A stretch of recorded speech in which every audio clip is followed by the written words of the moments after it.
How it all began. Billy Edward Albert Myers' spiritual experiences can be traced all the way back to a time when he was 4 years old. Billy was living in a town called Niederflachs/Berlac, Switzerland. Berlac is a municipality in Switzerland in the canton of Zurich, located in the district of the same name, and belongs to the Glatt Valley, German, Glattal. As a young boy at about 3 a.m. one morning, on a mild night in May, in the year 1931, he went outside and sat down on a bench and looked up at a beautiful starry night. Then he heard a voice in his head that said, "My life is made out of the love of creation." Also a short time later, words suddenly formed on Billy's lips, which said, "Since ancient times, you have lived among the stars," and suddenly Billy knew who he was, and what his mission was on this earth. And, suddenly, impulses came from somewhere, which I later recognized as impulses from the storage banks, and many good memories penetrated me and showed me the way I had to go in my life. Thus I also suddenly knew what space and time signify concerning the evolution of human beings in all things. For more information, see how it all began. The second part of that complete passage reads, "I recognized that the light, which the stars emitted, was a light in the visible spectrum. However, the light of true love remained invisible, creational and for all great time, too. And, indeed, the beaming stars were there, which stirred in me an unfamiliar longing for the vast distance and faraway worlds." Then, words suddenly formed on my lips again, which said, "Since ancient times, you have lived among the stars," and suddenly I knew who I was, how I am and what my mission is on this earth. Billy knew at a very young age that everything which exists in the whole universe is a manifestation of the might and the infinite and true love of that mighty universal consciousness, which is simply called creation. Through this, I also learned to separate the wheat from the chaff and to look for the truth where it is basically to be found, namely, in one's own inner and innermost, as well as in one's own intellect, in one's own reason, one's own thoughts, contemplations and feelings. From this, developed the recognition and application of self-responsibility, and the recognition and fulfillment of responsibility in regard to fellow human beings, the worlds of plants and animals, and in regard to life and the creational laws and recommendations. Billy looked up to the modesty of Pastor Rudolf Zimmermann. Billy learned to draw his own conclusions and make his own decisions. He also learned that he had to find the truth in his own thoughts and feelings. Here is a great YouTube that gives more information on Sfoth. Sfoth's explanatory text PDF version. Sfoth's explanatory text YouTube version belies first sight in G felt an until now unknown desire in myself, which compelled me to look high above the eastern horizon for something. This seemed very mysterious to me then. I just felt this strange desire, and I looked for anything in the azure blue sky, on this rather warm and beautiful summer morning. 10 or 15 minutes may have passed, before my eyes fastened onto something peculiar. From out of the sky, with tremendous speed, a silver flash shot down, hurled like a gigantic metallic arrow, over Eschenmaserberg, right toward the 75-meter-tall reformed church steeple. However, just short of this large tower, the silver flash cut to the right and shot past it directly toward our house, and with great speed shot upward again. In that small part of a second, the swift flash became gigantically large and round, to a very large flat metal disc. It was like a huge discus about 200 to 300 meters in diameter. The disc sped along at approximately 200 meters high above us, completely silent. Like a flash, as it had appeared only a second before in the east, it now disappeared to the west over the Haragan forest. Sfoth told Billy that Billy would have much suffering in his life. Billy became somewhat of scapegoat in the village, and Billy was punished very intensely by his father. Billy was learning much from his contacts with Sfoth, and in fact, Billy spent a great deal of time skipping school. Sfoth told Billy that he would have a most difficult mission and was selected for this mission before he came into this life. Billy at a very young age had a deadly pneumonia. However, Sfoth healed the young boy's body when he was just 6 months old. Sfoth met Billy in the forest near Bulak. Sfoth took Billy up some 70,000 meters in the air. Sfoth's ship was an unusual pear-shaped craft, and Sfoth spoke to Billy in the dialect of his language native to his village. Billy was led into Sfoth's ship and he was asked to sit down. In the small screens on the ship Billy could see people below the ship. The ship was up some 70,000 meters in the air. Billy was already up to the development of a 35-year-old man. Sfoth told Billy that he would get a new teacher. Sfoth told Billy that the people of the earth were entering into a very dangerous time. Sfoth transmitted great knowledge to Billy and at one point placed a device with many wires on young Billy's head. From the device Billy got a great wellspring of knowledge.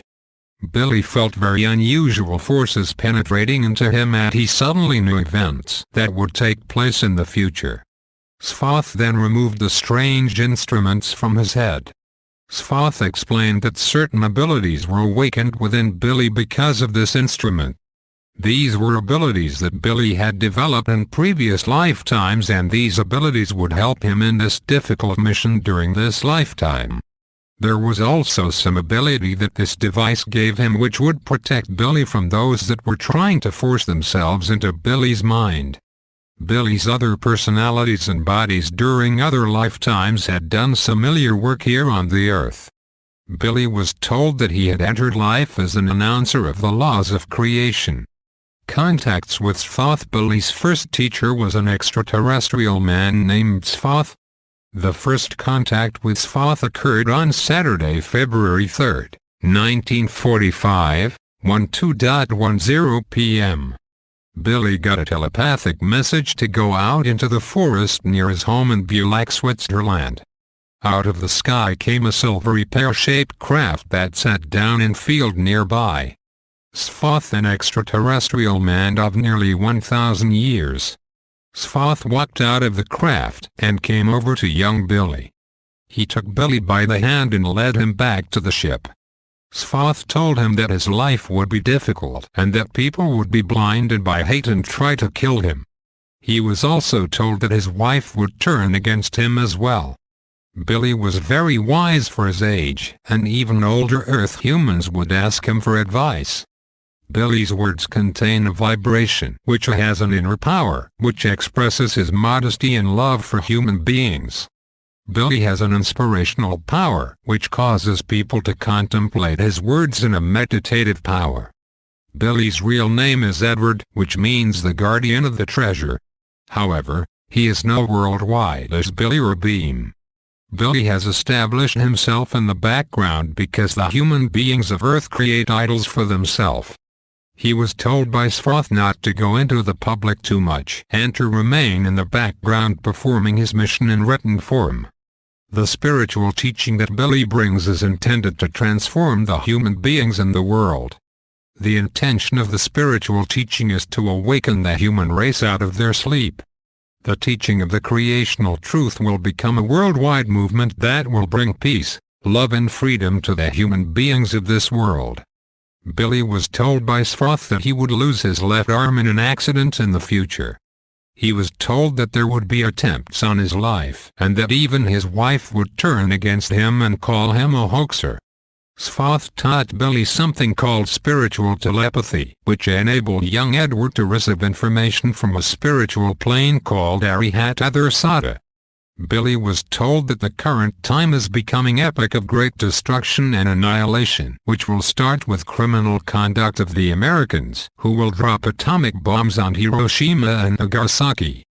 Billy has come to clarify to all human beings the teaching of the truth, which will lead to the raising of the entire humanity on Earth.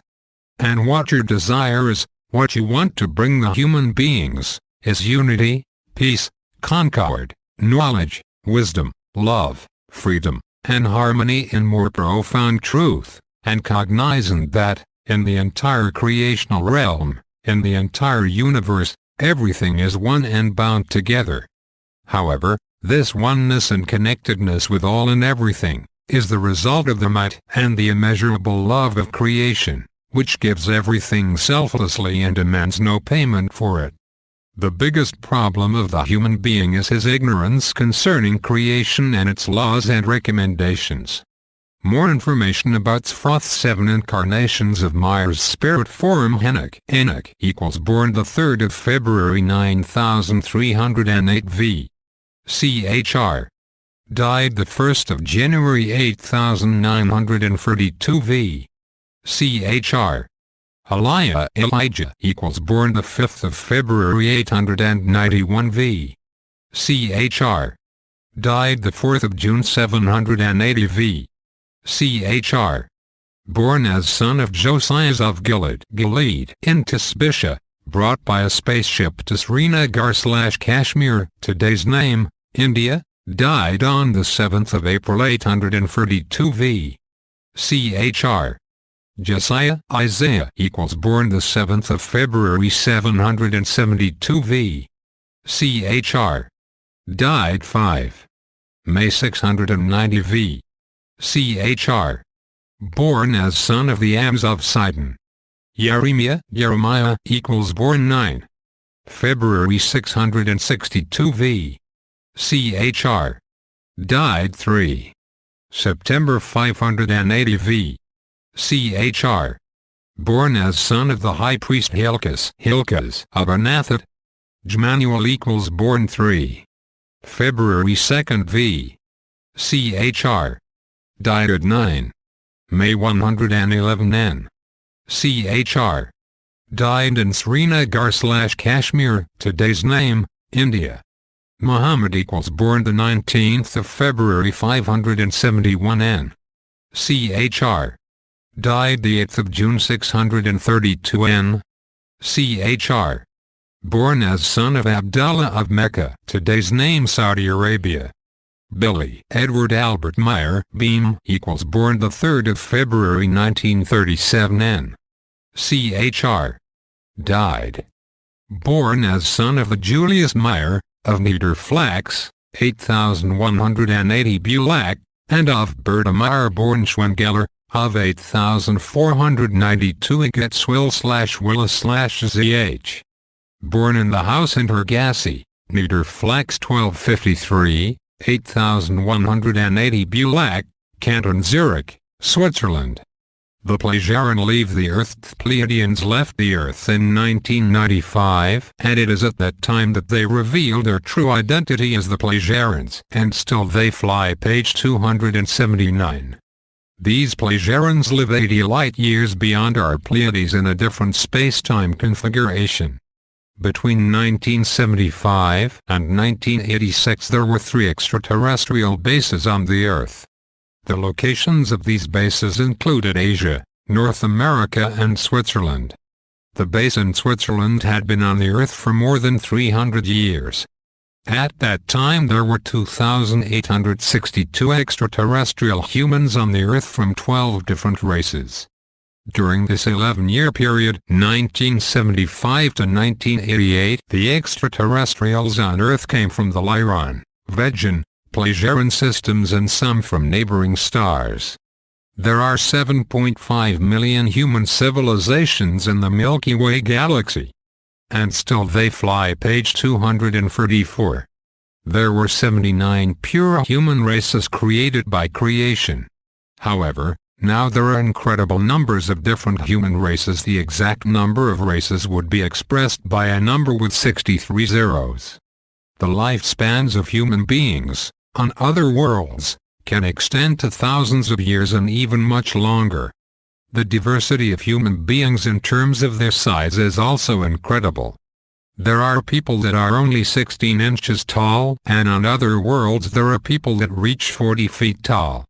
The Pleiadians would not reveal the reason for leaving the Earth. However, it had something to do with an event that would take place in our near future. Creation the creation universal consciousness is a natural production of its own evolution, just like the human being and all other living creatures, as well as the entire universe, and everything existing in it corresponds to the causal forms of evolution given by the creational natural laws. In its natural evolutive energy, it is formed so much higher over all the material and thereby exists so immeasurably high over human beings in a pure spirit energy level that it would be impossible for it to set itself in communicative contact in any way with a human being.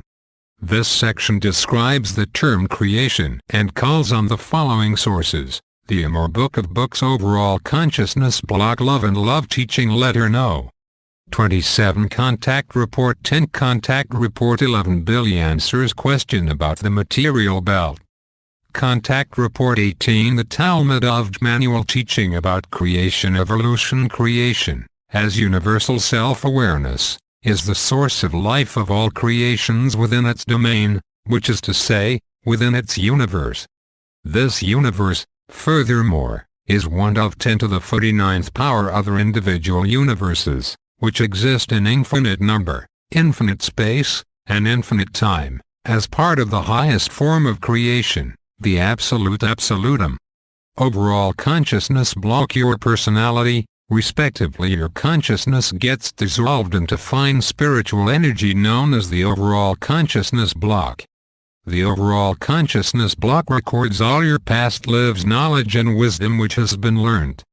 Each time you die in a material body, the overall consciousness block absorbs your consciousness, which contains your knowledge and wisdom from the material life you just had. The spirit form thereby always remains the same and is connected with its created overall consciousness block. Love. Another great saying that comes from Love Teaching Letter No. 27, page 296. The love of creation is everywhere, because without it nothing at all would be able to exist. The individual should therefore be aware that he exists only through the love of creation and that he carries this love also within himself. All of nature in its indescribable splendor is nothing but the love of creation, which is expressed visibly. Its laws are so wonderfully arranged that people everywhere come up against its radiating love. Love will continuously be the purpose of existence, and all timely it is given in logit. Nature can be defined as the natural world as it exists without human beings or civilization. Nature can also be defined as the elements of the natural world, as mountains, trees, animals, or rivers. Schöpfung is the German word for creation. The German word for splendor is Pracht. Splendor can mean a great and impressive beauty. The German word unbeschreiblichen is translated as indescribable. Indescribable means too extraordinary for description. For more information read Love Teaching Letter No. 27, page 296. For more information read Fig post about Love Teaching Letter No. 27. Each smallest plant, each ever so tiny animal was created in love by creation, each creation existing according to the same law of love. All life is in the absolute perfection that which it should be through the love of creation, and except for humans, every life form lives exactly by this creation's plan. Only humans have turned away from love and must now learn again what true love is. The infinite love of creation connects all life, because in our life this love lies hidden. The universe that we live in is the material manifestation of the wisdom of creation. Wisdom is a kind of knowledge that produces energy. When we produce wisdom and its associated energy, we help the whole creation to evolve. The purpose of human life is to acquire wisdom. Love and wisdom belong together, because creation and its laws are love and wisdom at the same time. The earth human speaks of a love that he does not know. Reverence, human of the earth, is the fundamental element of all existence, so it is therefore also the fundamental element of love itself, which is built on this all-embracing reverence. And since this is so in truth, it is also an impossible thing that love, once awakened and built up in truthfulness, can ever weaken again and become cold, or could transform into hate or be annihilated. Billy Meyer, in his book, Law of Love. http://www.futuryoffmankind.co.uk/Billy_Meyer/short_bibliography. Therefore, this emotion-based, false form of love is subject to enormous fluctuations in its intensity and can thus suffer changes and can even transform into rage and hatred. Wisdom-conditioned love is a harmonious state of absolute connectedness in all things, in indestructible form, without temporal limits. Genuine love is a wellspring of eternal constancy, which is absolutely independent of the human being's age, appearance and personality. Billy explains that love is essential for all evolution and life. Billy P.34 explains that true love is a conglomerated form of fine spiritual perception, Empfindung, and is not built upon emotions, because it is fine spiritual, fine fluidal, perception itself. So, true love comes from this fine spiritual perception of reality. Such a perception of reality comes from the respectful, concentrated observation. So, the knowledge and wisdom acquired this way, through meditative concentration on the reality of a thing, results in the experience of love. However, the ability to exercise such concentrated observation is something we Earth humans rarely possess, and therefore we must develop it through hard, ongoing practice, often over a period of many years. The more the monstrous, that is, enormous, powers of consciousness grow in him, which he may, through the created knowledge and ability, employ as capabilities.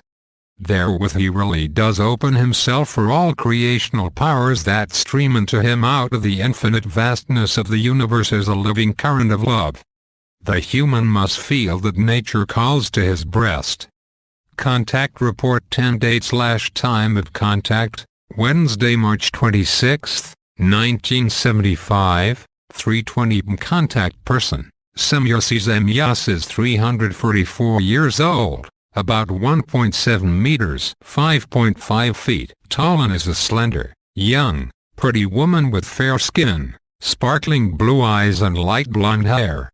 Unfortunately, on December 15, 1977, she suffered a life-threatening accident in the Semyas Silver Star Center in Hinterschmidt and had to be taken to her home planet of Era immediately for medical treatment and rehabilitation. On February 3, 1984, the very last contact took place between Semyas and Billy. As an after-effect of her accident on December 15, 1977, she suffered a cerebral collapse in the beginning of November 1984 and was transported again as quickly as possible to the Dal universe, where she was healed by the help of Askat and her friends, the Sonair. The Sonairettes from the Dal universe. They do not require any ships to travel through space and time. Her father, Ta, explained that the complete regeneration of her brain and all sea powers, abilities and memories lost during her collapse would presumably take about 70 years. 3. The human bears a spirit that does not die nor sleep during the deepest sleep. It records all thoughts and motions. It informs the human whether his thoughts are correct or false if he has learned to pay attention. Definition of spirit: spirit is a creation of the creation itself in order to help itself to evolve to a higher level. The spirit is also referred to spirit form, indestructible, eternally living, loving entity, always developing. It resides in the human brain, exactly in the superior colliculus of the big brain or cerebrum. The comprehensive consciousness block, personality, resides mainly in the frontal cerebral cortex. The German word for spirit form is Geistform. 4. The spirit within the human is the bearer of the creative realm, and every human has his own spirit. To create or be creative means to evolve from one's own thought or imagination, as a work of art or an invention. A realm is a community or territory over which a sovereign rules. It is commonly used to describe a kingdom or other monarchical or dynastic state. The German word translated as realm is the word Reiches, which can mean realm, domain, kingdom or empire. The German word Träger is translated here as bearer. One of the meanings of Träger is repository. A repository is a receptacle or place where things are deposited, stored. Superior colliculus refers to the rostral bump on the lateral part of the midbrain. The midbrain or mesencephalon is a portion of the central nervous system associated with vision, hearing, motor control, sleep/wake, arousal, alertness, and temperature regulation. The midbrain consists of the tectum and specifically the following: inferior colliculi, superior colliculi. In some non-mammal species, including fish and birds, the tectum is one of the largest components of the brain. In mammals, and especially primates, the massive expansion of the cerebral cortex reduces the tectum, superior colliculus, to a much smaller fraction of the whole brain. Even there, however, it remains very important in terms of function as the primary integrating center for eye movements. From the 1970s to 1990s, however, neural recordings from mammals, mostly monkeys, focused primarily on the role of the superior colliculus in controlling eye movements. In the late 1990s, however, experiments using animals whose heads were free to move showed clearly that the South Carolina actually produces gaze shifts, usually composed of combined head and eye movements, rather than eye movements per se. This discovery reawakened interest in the full breadth of functions of the superior colliculus, and led to studies of multisensory integration in a variety of species and situations. Nevertheless, the role of the South Carolina in controlling eye movements is understood in much greater depth than any other function. Even though the size of the spirit is no larger than a needlepoint, its energy is enormous and spreads out evenly like a filigree web over all parts of the human body inside and out, without losing one iota of its power. With its spirit energy it brings life to every cell in the human body. Click here to continue. Contact Report 10 Part 2 Contact Report 1177 In the non-creational thinking human being, the material intellect, with all its given limitations, takes the highest place and thereby has as a consequence a tremendously slow development of the spirit and the consciousness. 83 The material intellect accepts the testimony of the material senses and their resulting conclusions, but rejects the deepest subjective intuitions. 142 Life is the teaching of the spirit for the spirit.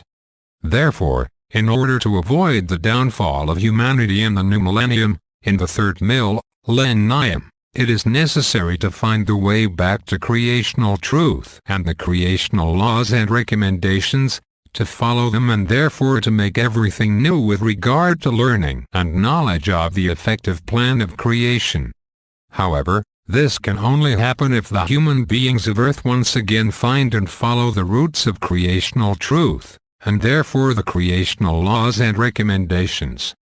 Creation is identical to universal consciousness, and exists in a double helix, egg-shaped configuration.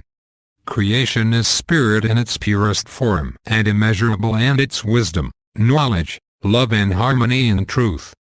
As a whole, all of the creation universal consciousness is completely balanced. As a result, neither good nor evil exists in it, but only neutral balance. More info. The idea of creation is different than the idea of God delusion. For a more comprehensive look at creation, take a look at this page: http://www.futureofmankind.co.uk/Billy_Meyer/creation. Our universe is shaped like an egg. If you were to cut it in half and look inside, you would see a cross-section that would have concentric circles that would look very much like the rings in a tree trunk. The center contains the highest form of energy. The second, third and fourth layers serve different purposes and have a diminishing force of energy.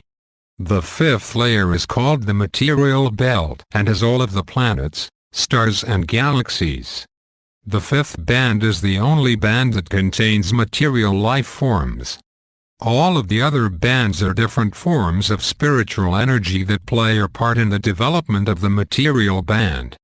The sixth band is used for space flight because time is different there and it allows the vast distances of space to be covered in very small amounts of time. The seventh band is called the push belt and exists to keep energies of other universes out of ours. Thus in the beginning creation created the empty expanse of the universe in which still prevailed endless duration, and still no space had become present. Canon Atom Falaniradom, but the idea of change into becoming was created, and the endless duration became time and empty expanse became space. Yet space was still empty and time stood still therefore. But the idea brought forth movement. The duration split itself into minutest impulse units,